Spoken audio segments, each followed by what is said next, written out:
Hello, everyone. On behalf of the South Asia Working Group and the Center for South Asia at Stanford University, it gives me great pleasure to welcome you all, from wherever in the world you're joining us, to this poetry reading and discussion titled On Dalit Verse, Dignity and Ecology. Now, the South Asia Working Group at Stanford is a student-run space for dialogue, community, and reflection for scholars engaging with South Asia. Later on, we will share our mailing list and our Instagram page in the chat for you to sign up and follow if you're interested in similar events. So today, April 14th, as many of you know, is also a very special day. It is Ambedkar Jayanti, or the birth date of Dr. B.R. Ambedkar. So Bhimrao Ramji Ambedkar was a social reformer, economist, and political philosopher. He was also an anti-caste activist who dedicated his entire life to champion Dalit rights. And today, we are joined by anti-caste poet, illustrator, and scholar Gautam Vegda. And for the next 40 minutes or so, myself and Atika Singh, co-coordinator of the South Asia Working Group, will be in conversation with Gautam. We will hear some of his poetry, see some of his illustrations, and then we will open the floor in the last 10 to 15 minutes for questions. So to start things off, let me invite Atika to formally introduce Gautam. Thank you, Marlon, for the introduction. Hello, everyone. Jai Bhim. As we move into the spring season, we would like to acknowledge the ongoing tragedies happening in Sudan, Republic of Congo, Haiti, and Palestine. While these tragedies are happening internationally and felt all over the world, we also recognize the violence that happens to our Dalit, Bahujan, and Adivasi communities globally. As Black and Brown lives continue to strive for dignity, know we keep you lifted in hope, resolution, and liberation. And as we gather to honor the 133rd birth anniversary of Baba Saheb, who's left us with an intellectual towering legacy of equality, liberty, and fraternity, we have the celebrated anti-caste poet, illustrator, and research scholar Gautam with us today, sharing his poetry and power. Gautam was born in Surendranagar, Gujarat, and is the only Dalit poet from Gujarat who writes in English. He's currently pursuing a PhD from the Central University of Gujarat in India, and he's working on environmental justice, issues of caste, human-animal relationships, as they are incorporated into marginal literature. Gautam has also authored a couple of poetry collections, namely Vultures and Other Poems, and A Strange Case of Flesh and Bones, and has also contributed to multiple anthologies globally. We are also awaiting a new collection from Gautam. He's currently teaching literature, creative writing, environmental humanities, and other such interdisciplinary subjects at various institutions, including IIT Gandhinagar. With this, it is our sincere hope that we find spaces of support and solidarity, whether through poetry or activism. And we also acknowledge that Stanford stands on the ancestral land of the Muwekma Ohlone tribe. This land was and continues to be of great importance to the tribe. Consistent with the values of community and inclusion, we have a responsibility to acknowledge, honor, and make visible the university's relationship to Native people. Having said that, over to you, Gautam. Thank you so much, Atika and Marlon. Am I audible properly? Yes. Yes. Thank you so much. Jai Bhim, Jai Phule, Jai Savitri. It's an honor and a moment of immense pleasure to get an opportunity to present my poetry, my ideas, and my experiences on such a platform of global reputation. Thank you so much for having me here. Uh, Today, on the occasion of 133rd birth anniversary of Dr. B.R. Ambedkar, the crusader of social justice, I think he was, therefore we are.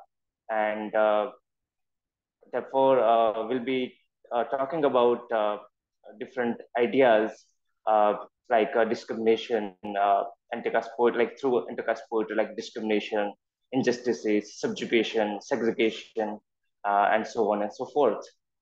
So when I talk about anti-caste poetry, or when I write anti-caste poetry, what are the ideas behind that, and what are the motives behind that that we usually discuss? But coming from a very remote village, from a desert area, from Gujarat, and I'm not formally trained from the English medium schools or English medium colleges.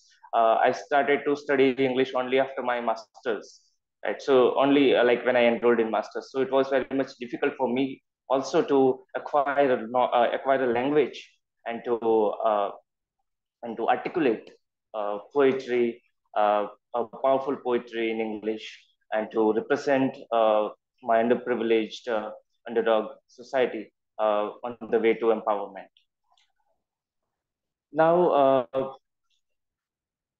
Marlon, can you share this screen?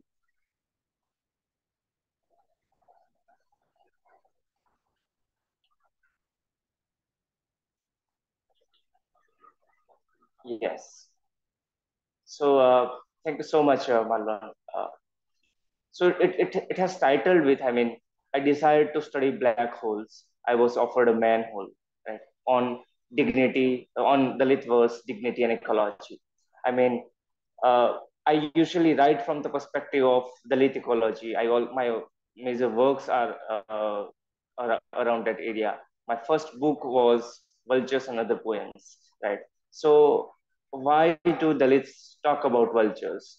There had been different, and there are different birds like peacock and cuckoo and many other birds. But why did I talk about vultures? So it's again, there is this politics of Dalit imagination, Dalit history, trauma, and things like that.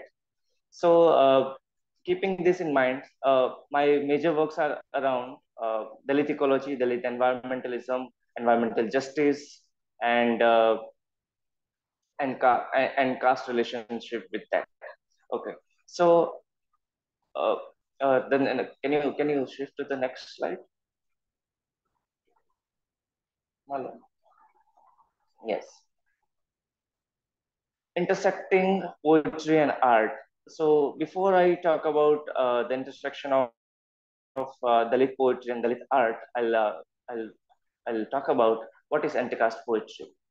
So anti-caste poetry primarily a part of anti-caste movement which interrogates and criticizes the inhuman and unnatural caste system and its practices, which might have untouchability, caste atrocities, violence, and things like that. And right now, there are different other mediums of caste violences are there, which has uh, taken modern form. So it's a literary articulation. When I talk about anti-caste poetry, it's a literary articulation about and against caste, which propounds the idea of inequality, purity, impurity, and exclusion. Anti-caste poetry intensely questions the unquestionable, such as religious sacredness, rigid social conventions, and the system of hierarchy. As Dr. B.R. Ambedkar in his book Annihilation of Caste makes marks caste as an antisocial spirit which destroys public spirit and public opinion. Anti-caste poetry interrogates the subjugation, segregation, exploitation, binaries like purity, impurity, high and low birth, and so on, to establish equal and democratic society. Anti-caste poetry, in my opinion, follows Annihilation of Caste as an instruction manual. However, the entire history of anti-caste struggle from different historical period and geographical locations is also an integral part. I mean, so anti-caste poetry is something that questions the unquestionable, like the religion, the Vedas, and different the scriptures, religious scriptures, which are, I mean, undoubtedly people will not question and would never want to prefer questioning them. So anti-caste poets or anti-caste people coming from anti-caste movement, they question the atrocities, the subjugations and exclusion resulted out of this inhuman religious practices and social practices. Now, when I say why should we talk about anti-caste poetry, so there are different sorts of poetries. I mean, people do write. There are this mainstream poetries and different other forms of poetry. But when it comes to anti-caste poetry, I mean, the field of literature has not been unbiased ever. So anti-caste literature in past also was severely criticized for its language, attitude, and directness. But still, I mean, it's very much important since it's talk about the stark reality of the present society. It talks about it. It records the accounts of Dalit lives, Dalit helplessness, and the kind of unnatural system of hierarchy that was imposed upon the Dalits and let them suffer all those torments and agony. That's the idea. It's important to produce anti-caste literature to ensure a voice raising against caste discrimination and caste atrocities. And it will be a document for the future generation that our ancestors were not mute.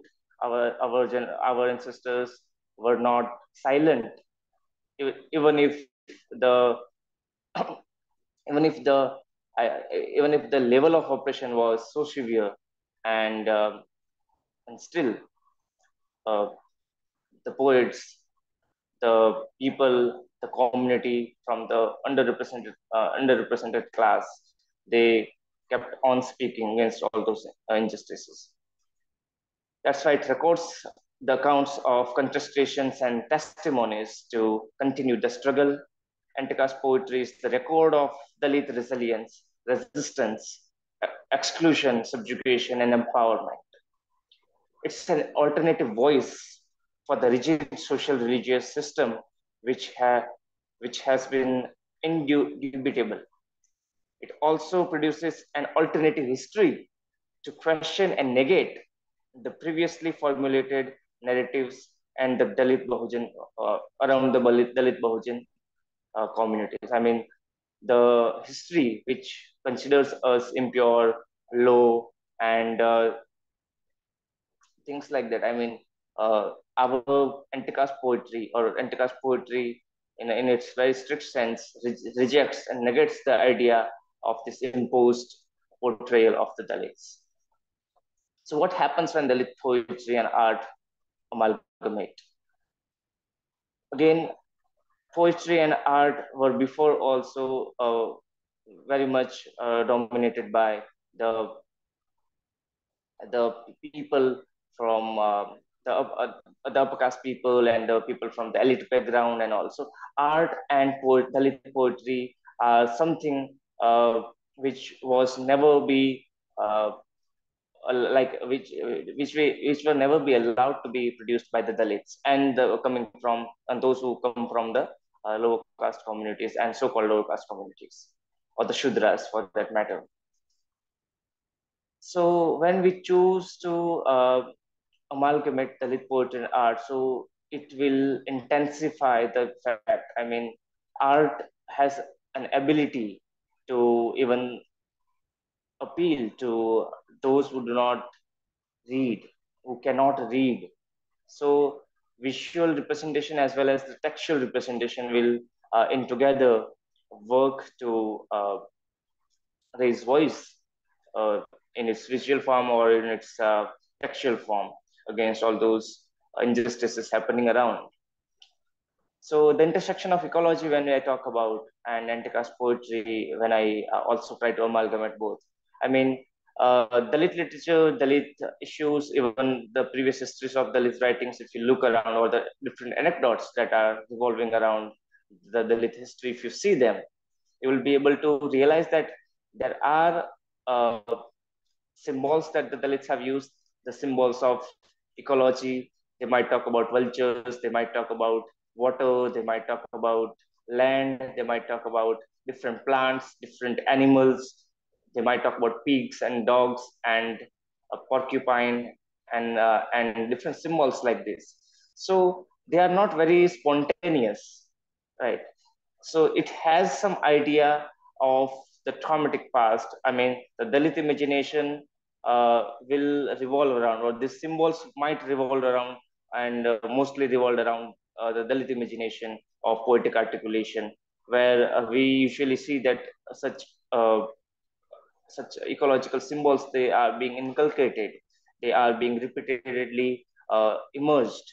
So it's also important to even decipher that why such symbols, why such uh, ecological symbols are being presented there, and what is the socio-historical environmental reference or context of that.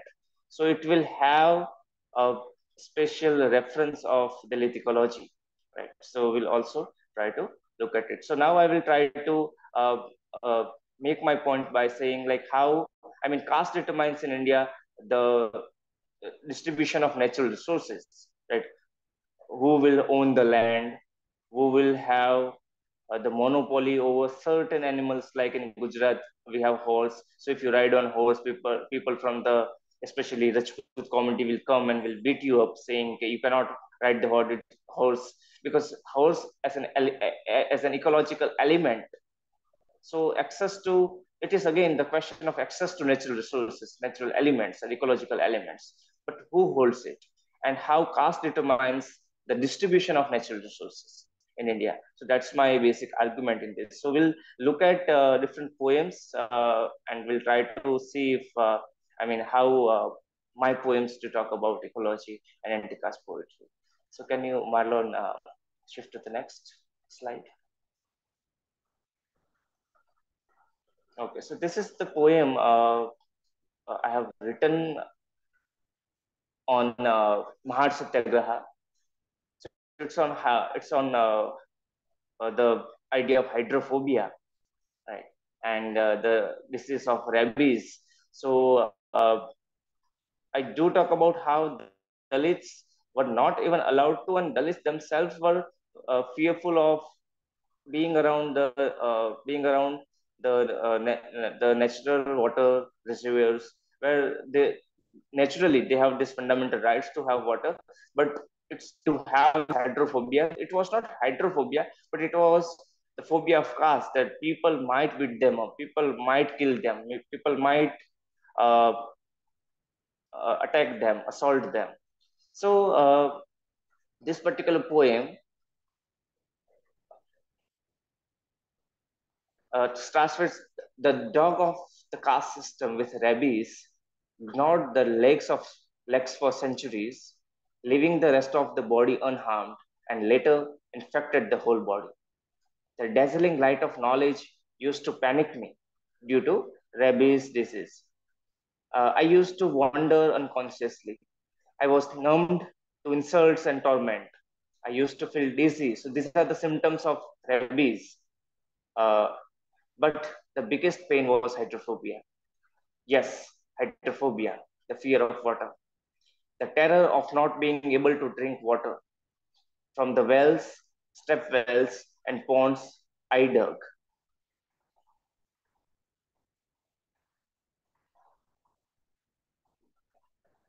We were bound to drink excessive saliva, dripping incessantly due to rabies. And there came an anthology called Ambedkar. He soothed the accustomed eyes to darkness through the rays of reason. He unlocked the doors of salvation, acquainted us with self-esteem by drinking and making us drink Mahad Pond's water, made us realize of Mahad Pond's water made us realize of a human status, living a dog's. Ambedkar is an unfailing antidote. So here I do talk about Dr. B.R. Ambedkar as an antidote uh, for the rabies and for the hydrophobia. I mean, again, Dr. B.R. Ambedkar's movement, Mahar Satyagraha, is is one of the biggest movement for environmental justice. But still, if you see around in our Indian environmental history, Dr. B.R. Ambedkar has been deliberately kept outside of these discourses and history of Indian environmental history, where he apart from like there are different movements like Chipko Andolan and all. So we have been talking about it, but again, the concept of eco-casteism is so strong. I mean, even the towering figure like Dr. B.R. Ambedkar has also been wiped out of this particular discourse. So can you shift that to the illustration of hydrophobia? Yes. So here you can see they are half man, half dog. So a Dalit body where, again, since I have uh, imagined or conceptualized this particular as a rabies or Dalits as a rabies uh, entities. I mean, so it's Dr. B.R. Ambedkar who comes as an antidote, who pushes them to drink the water since it was the fundamental right to have water. I mean, we'll be able to discuss it more since we'll have also less time to cover all those points. Next. So the next poem is Hyena, the Hyena. So hyenas are called as bone collectors, and if you see around the area that they live, that you will see that there are different sorts of bones gathered by the hyena. Uh, so hyena as a symbol that I also use it as a symbol to represent the Dalits who also used to uh, collect bones, and they used to sell it in 2 rupees 3 rupees per kg in the past to pull through, and they used to also make into different economical uh, products like the comb and things like that. Even today, maybe this industry is still around. My body has been lashed and slashed.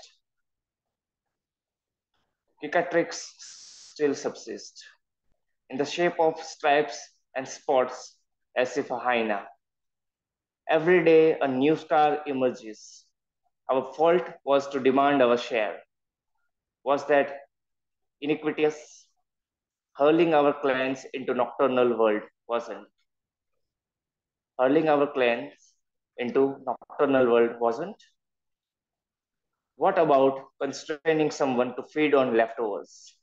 Your rancors keep us migrating, nocturnal and down and out. Slash slash black bones take our everything. In reaching the marrow, our throats are like the palm tree trunk, and tongue is parched. But our clan now hunts huge prey. Sturdy feet don't wobble much.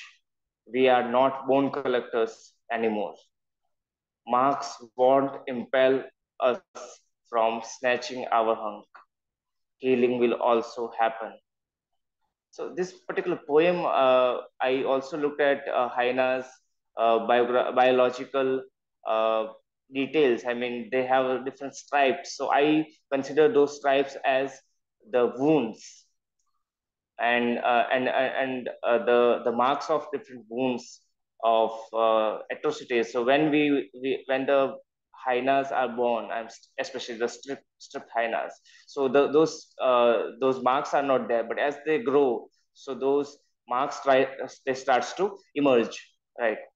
So keeping all these minds, their biological details in mind, so I try to connect those habits with the Dalits, and we'll try to also assert that right now we are no more going to feed on the leftovers and the bones, but uh, we are going to ask for our share, and our feet don't wobble much, and we are not bone collectors anymore. Yeah. Next.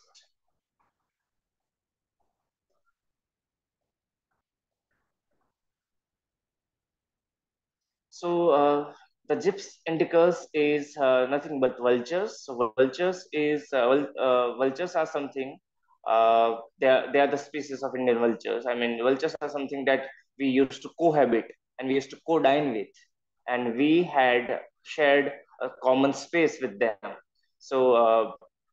That's why vultures have been very much part of Dalit imagination and Dalit literary narratives.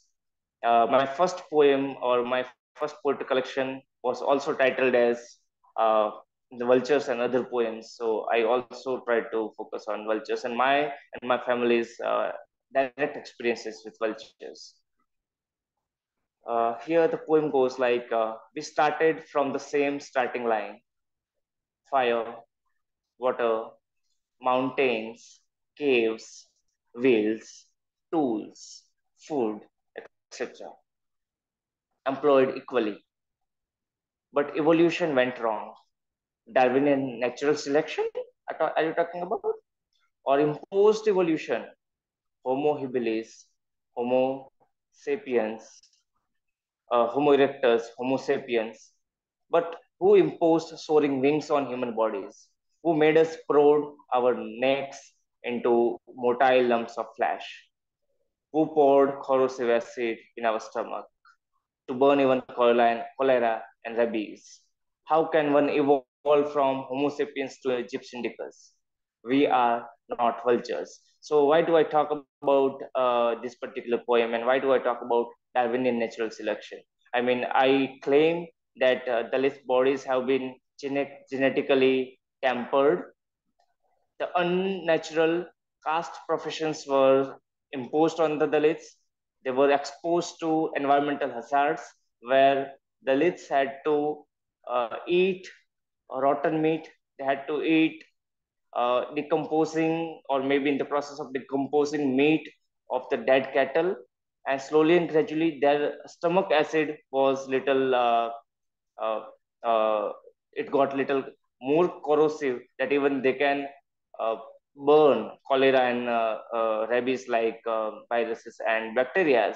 So it is not the same with the other community. So why do we eat, and why do we digest, and why we eat even the rotten or maybe in the process of rotten meat and we still digest it?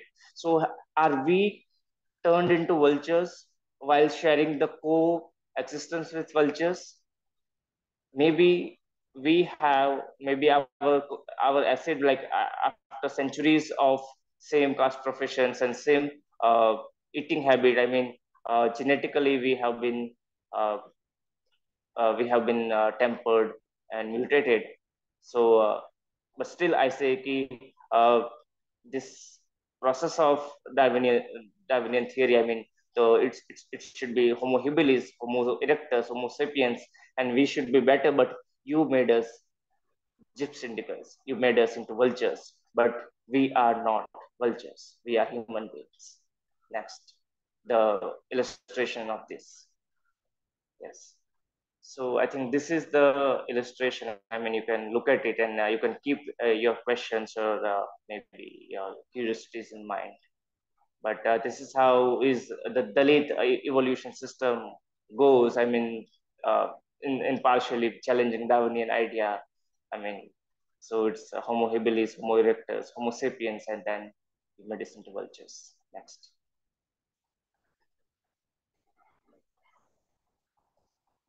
So it's Chatak, mostly in Indian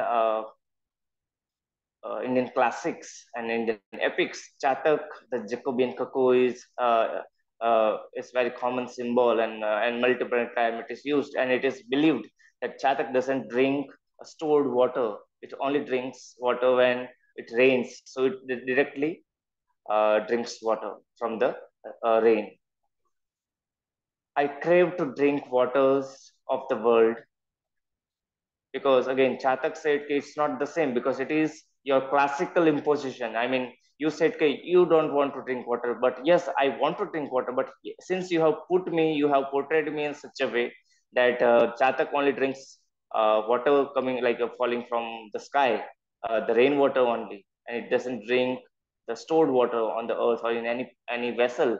So Chatak himself speaks against the classics and against those epics, saying that I crave to drink waters of the world, but in your epics, you penned me down as Chatak, and for eons I had to drink rainwater directly from the sky.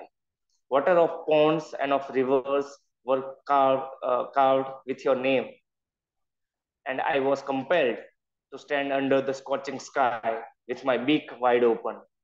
I gulped tears down my desiccated throat, and my desiccated throat kept the words of your epics.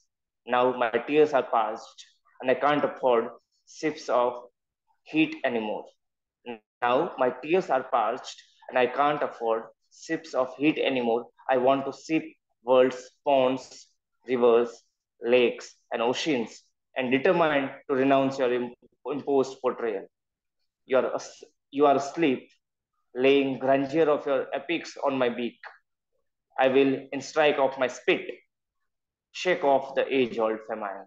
I'm say my beak is wide open, and you have put your scriptures, you have put your classics, you have put your uh, epics on my beak, and you say, and the entire burden of keeping the honor of your words in your epics and if your scriptures, that the burden is on my beak only, and you deprive me of different rights like drinking water. But I will not, I'm going to uh, negate this idea, and I'm going to, I'm going to spit, because I'm not going to be static with my beak and uh, your scriptures laying on it. I'll in the strike of spit, shake off the age-old famine, and will drink all those waters of pond, river, lakes, and ocean. Uh, Next.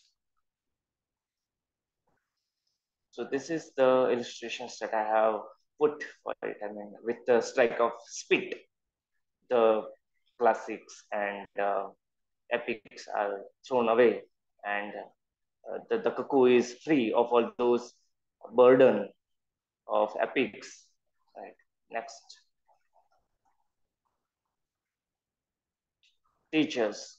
So this is one of my favorite poems, and the title line is also taken from this particular poem, that I wanted to study black holes, but I was offered a manhole. And in this also, I don't need to explain much. I mean, this poem will, as I recite it, you will get it. What did I aspire to learn? What was I compelled to learn? Teachers are everywhere, wanting to teach us a lesson. I decided to study black holes. I was offered a manhole instead. I decided to study anatomy. I was offered dead cattle to skin and eviscerate instead. I decided to study sociology. I was ostracized for centuries instead. I decided to study geography. I was deprived of an inch of land instead, even my grave.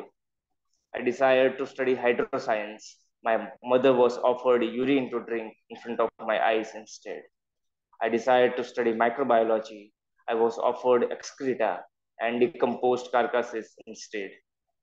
I desired to study language. I was offered cinders instead. Now I desire to write and write, but pages are so brittle to bear the weight of history. The ink has been frozen too. I'm taught so much, but I don't want to be a teacher.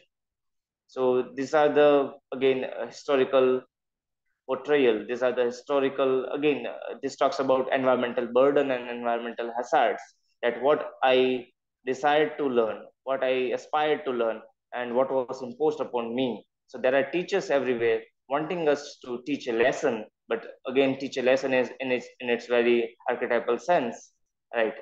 To, I mean, nothing like teaching a lesson is nothing but to assault someone in a sense. So next.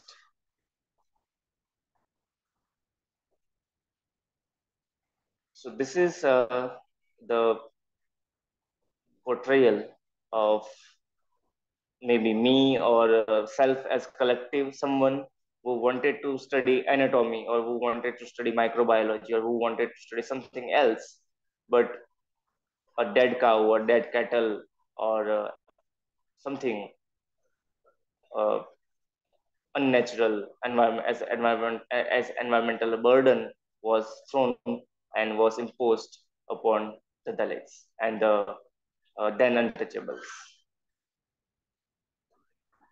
Next.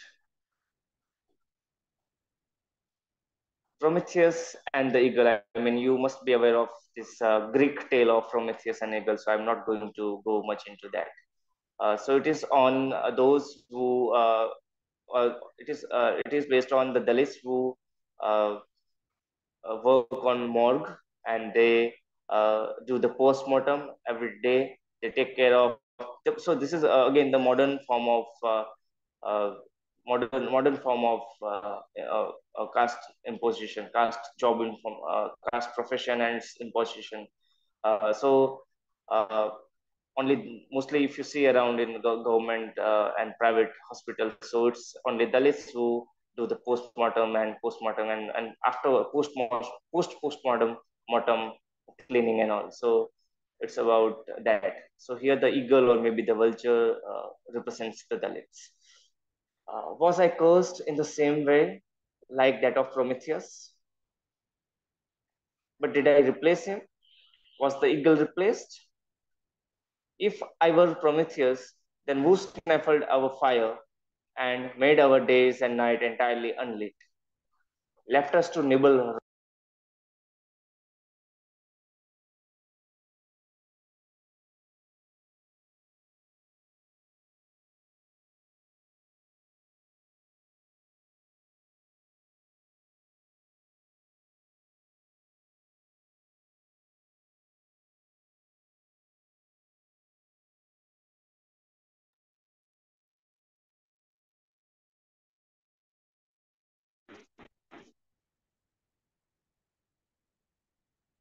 Once.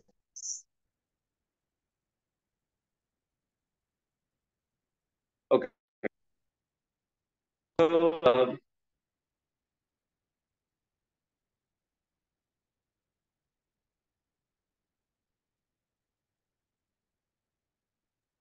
yeah, left us to nibble raw leftovers, meat for ages. Wasn't I supposed to still fire? After furnished with fire, I was stripped, turned into the eagle, and was provided with raw flesh each day. That was more of a duty to rip apart never ending bodies. Pain of Prometheus was known. Unknown was of the eagle that was bound to tear skins and grope for the good organs to pull through.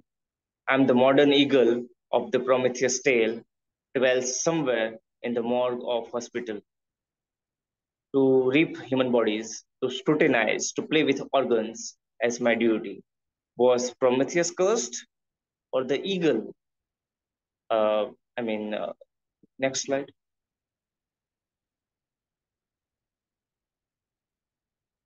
So this is the portrayal. This is the illustration. I mean, who was cursed? Was the Prometheus cursed or was the eagle? I mean, did you ask eagle whether whether it liked or not? I mean, whether would it love to do this job? I mean, every day there was eagle. I mean, when Prometheus' stomach was torn apart, and next day it was again the same, and then it used to, and the eagle used to tear it. I mean, as the similarly, the list they every day they tear the bodies of human being. I mean, and every day there are new bodies being replaced. So again, this is also one sort of ecological burden, environmental burden that we simply don't talk about. Yes, next. So this was it for the poetry reading session. I mean, so I do talk about. I'll brief in 2-3 minutes for this slide, and then we'll be open for the uh, uh, question answer session. So we see anti-caste poetry and anti-caste art as resistance, and we do talk about and human dignity is in the center. So we do talk about dignity and ecology, and especially when I write, I keep dignity and ecology in mind as a methodology. I mean, I use ecology as a method to represent Dalit history, Dalit environmental history, in order to reinstate the dignity that we used to have in pre-Aryan era and things like that. So this is not my experience. So when I talk about dead cattle, when I talk about eating dead cattle, when I talk about vultures, when I talk about the coexistence with vultures, when I talk about uh, uh, different experiences of caste atrocities, so it's not just me. When I say I, so it's so my experience is self as collective. So this is something that collective testimonies. I mean, this is like I do talk about self as collective, and these are collective environmental testimonies. And you see things in these elements in the literature, the literary narratives, where different sorts of environmental uh, symbols are being inculcated to talk about Dalit environmental past and imposed environmental burden and hazards. So when we talk about art and verse, it is for me a double-edged sword. So we can not only address those who can understand English and understand the textual part of it, but also those who are not so good with the language part, they can also try to see the idea and experiences through art and through illustrations. I mean, so I think only art or only text is not enough. So if they both amalgamate and they form into a one single entity, so it is going to be a powerful weapon. So for me, art and verse are a double-edged sword. So my idea here is to just talk about the lens to propound an alternative ecology and assertion where we talk about our own environmental issues, our own environment, where Dalits are, in a sense, Dalits were exposed and even are exposed to different environmental hazards, and still they talk about it, but still they are not, still they are unheard and unsung. Okay, so thank you so much for the opportunity, and yeah, yes, Atika. Thank you for that, Gautam. Sorry, because of the issue of time, we have to come back and but thank you so much for taking us through the nuances of poetry as it amalgamates with caste through various forms, meanings, and metaphors. For me, it felt really resonating with so much of my experiences, not just in academia, but just in the everyday world itself. And Atika, Marlon, am I audible? yes, you are. Uh, um, Also, like I felt this is like one of those really close forms of poetic writing that not just me, um, or those of us who got the opportunity to go and enroll in higher education institutions, but people like my mother would also understand and relate so much. And I think that's where the beauty of it really lies. And as the conversations around taste, culture, and aesthetics grow, I also feel that the significance of our Dalit lived experience has also been really growing parallelly and coming into the fore. I also really like the illustrations that you've made and put alongside as a dialectic. Um, and having said that, my very brief comment question to you is to also briefly tell us about your ongoing battle while trying to publish your poetry with Harakal, and how has that affected your work. And after this question, we can, Marlon and others can definitely join us in the conversation.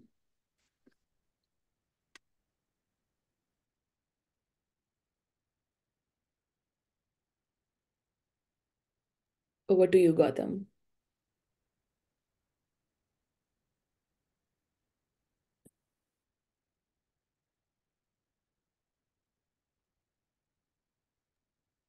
Am I audible to you, Gautam?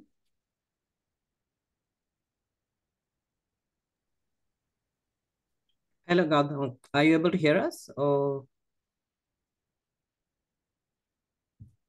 okay, I think there's some technical issues. Let me reach out to him. Just give us a second, please.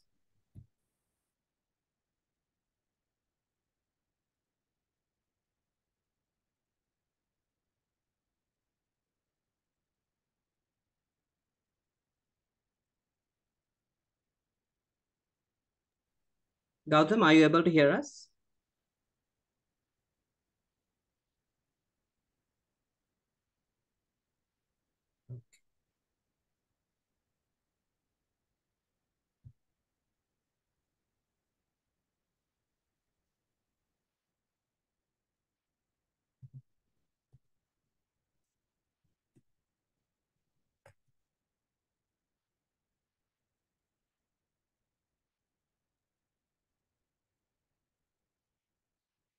I've reached out on chat, everyone. So let's see if we can like resolve this technical issue very quickly.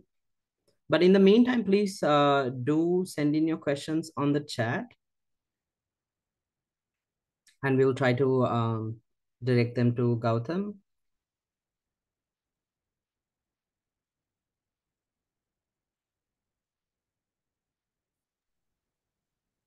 Okay. So he's having issues of internet access. Okay. He's trying to like reconnect his Yes, yes, He's back now. yes. I think we can. I yeah. think we can hear him. Gautam, can you hear us? Yes, yes. Okay, Now great, I'm here. great. Okay, so over to anyone who wishes to ask a question or make a make a statement, make just a comment. You can unmute yourself and just please be please note that any form of hate speech will not be tolerated. So anyone, if there's any questions, you can unmute yourself and you can talk. If not, I will ask questions from you both.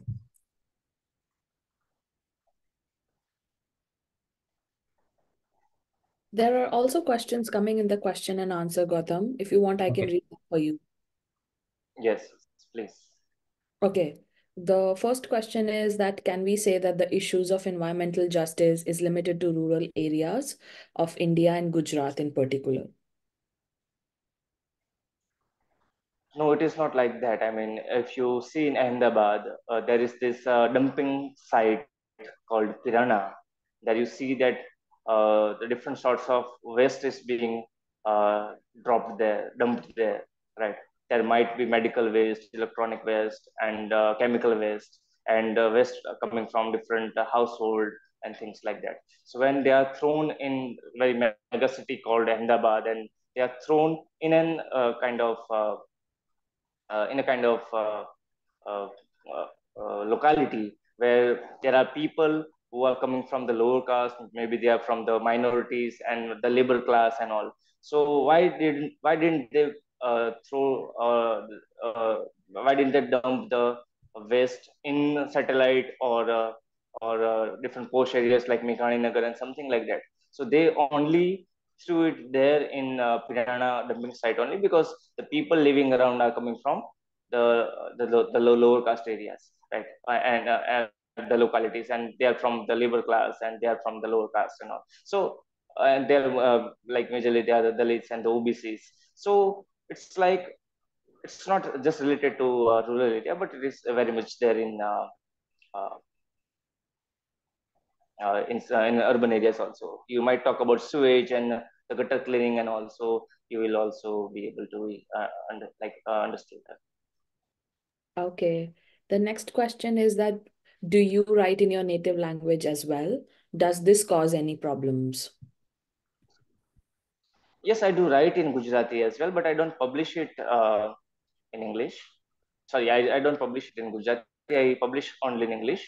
Uh, but it doesn't cause any problem. I mean, I'm very well versed with Gujarati, Hindi, and English, so I can write in all those languages. But again, as a personal politics, I'll start to write in English so that I can put these issues to different other people. I mean, from different parts of the world. I mean, so the issue and the question and the quest of equality may travel across, but there is no issue with writing in English or Hindi. Okay. Deepak, if you would like, you can actually ask. You can unmute yourself and ask your question from Gautam.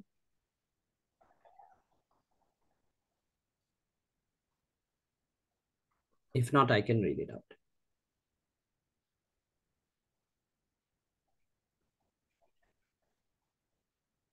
Okay. So Deepak's question is, do you have in mind any parallel writer blending climate as a caste reality from Gujarati and non-Gujarati literary circle? Yes, there are many. I mean, again, I said there are people, there are writers who, when they write from, like, especially they come from the marginal communities, when they write, so knowingly, unknowingly, when they select certain symbols, so they end up selecting certain ecological symbols, and it has some sort of connections with their community's environmental history.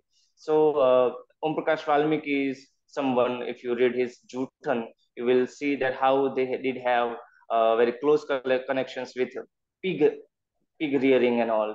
If you also look at the novel Uchalya, so in that also they look at they just look at the relationship between the Dalits and the rats and how they used to coexist, and how they used to be interdependent upon each other. I mean, that is also the case. I mean, and in Gujarat we have Nirav Patel, who does talk about environmental justice, and he's in his one of the poems, where is the my share of water, rainwater, and after the rain, I mean, where does go the share of my water, or something like that.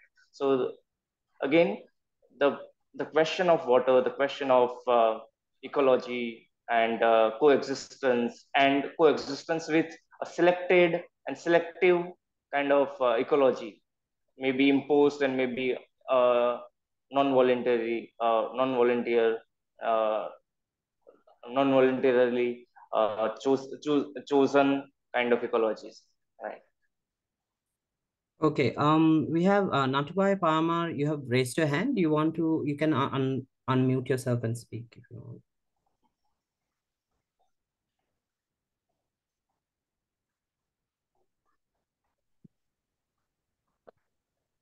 Hello. Yeah, we can hear Can you. you hear me? Yes. Gautam, can you hear me? Yes, absolutely. So I just want to congratulate you. No question. No question. I just want to Thank you congratulate you. so Are much, the sir. only, or you are the only poet in Gujarat who is writing English, poets in English. This is my compliment to you. Nothing else. My Thank you blessings. so much. Thank you. Thank you so much. Thank you so much. Okay. So we also have another a comment from an anonymous attendee. So they have said, "Thank you for your powerful and moving poetry and illustrations, Gautam. Could you tell us some more about your choice of these two mediums to express your anti-caste environmentalist ideas? Why do you choose poetry and drawing? What do they offer you in terms of expressing your ideas? And also, who are Yes, I your mean, inspirations?" Yeah. yes. I mean, uh, the idol behind me is the inspiration. I mean, Dr. B.R. Ambedkar has been the inspiration, and but especially when it comes to poetry and when it comes to expression, I mean, different expressions, because I also try to paint, illustrate, and try to contribute and express through different art forms. But since I have been the students of arts, I've been the students of literature, so I was exposed to poetry, plays, novels, and different literary forms, and also as a part of it, I was also exposed to uh, painting, poetry, and as a part of syllabus, and also we had some formal training of poetry, art, and also formal in the sense that we had something in our syllabus, and we did discuss and we tried to look at different other artists around the world and from the community as well.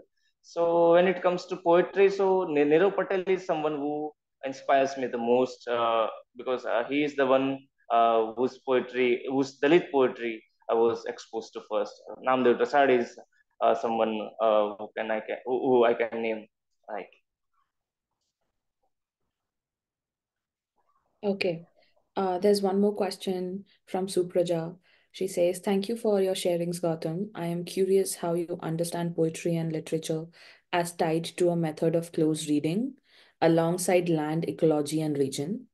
I'm thinking of the figure of the vulture in particular, and how another Dalit writer from Gujarat, Dalpat Chauhan, has a novel with the same namesake, though it is vultures in the plural. Could you please elaborate on how you understand relocating or reframing an anti-caste sensibility in Dalit writing through ecology or writing across castes on caste itself?" okay. So Dalpat Chauhan's vultures are not the biological vultures that he used to coexist because right now, like recently, his 86th birth anniversary just passed, and I mean, his most powerful work, if we can see, is the vultures. I mean, so vultures, and also it got recently translated into English by Hemang Desai and was published by Penguin. So in that vultures, the upper castes or those who are the oppressors, so vultures symbolizes them, the oppressors, and they are psychological vultures, they are traumatic vultures. So those vultures are not the real vultures. But when I do talk about vultures, so I do really talk about vultures that we coexisted, we shared the same geographical location site, and we also shared food and all. So there is this difference. I mean, again, there should not be any difference, but I see vultures from that point of view. Because our point of view is totally different that of, because recently when I delivered lecture at IIT Gandhinagar on this only caste and nature, I did talk about how mainstream vulture is different from the Dalit vultures. I mean, mainstream vultures, if you read Ramayana, so it has Jatayu as a king of vultures, but I don't think that the writer of that particular epic did know anything about uh, the real characteristics of biological characteristics of vultures. Those vultures were given divine uh, attributions like language and uh, things like that, right? The powerful claws and all, but otherwise, uh, vultures, they do not have powerful talons or claws. Even basic biological details were missed, and some divine kind of vulture is being presented in the Ramayana. But here, when we talk about vultures, so our vulture is not some divine. Our vulture is pure biological vulture, where we do talk about stark reality of life. I mean, of Dalit life and Dalit experiences. So there is a huge, massive difference between the mainstream vultures and the Dalit vultures. And also, as since we talk about Dalpat Chauhan's work, so it's also vultures, but he symbolizes vultures uh, as the oppressors and something like that. Okay. I think this is a question that's open to all of us. And Marlon, you can also come in here. That do any of us who's attending have any idea about Dalit poetry or Dalit writing from Sri Lanka?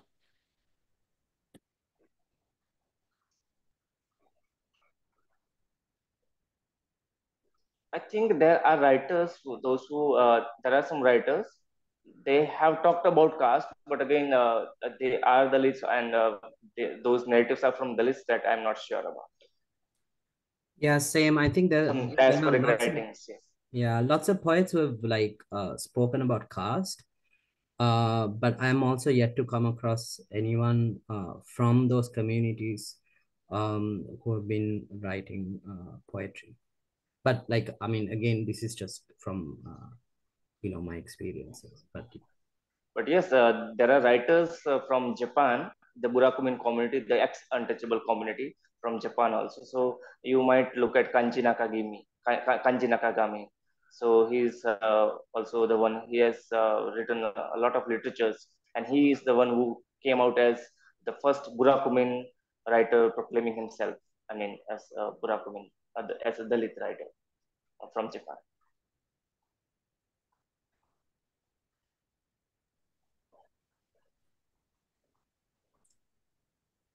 Okay.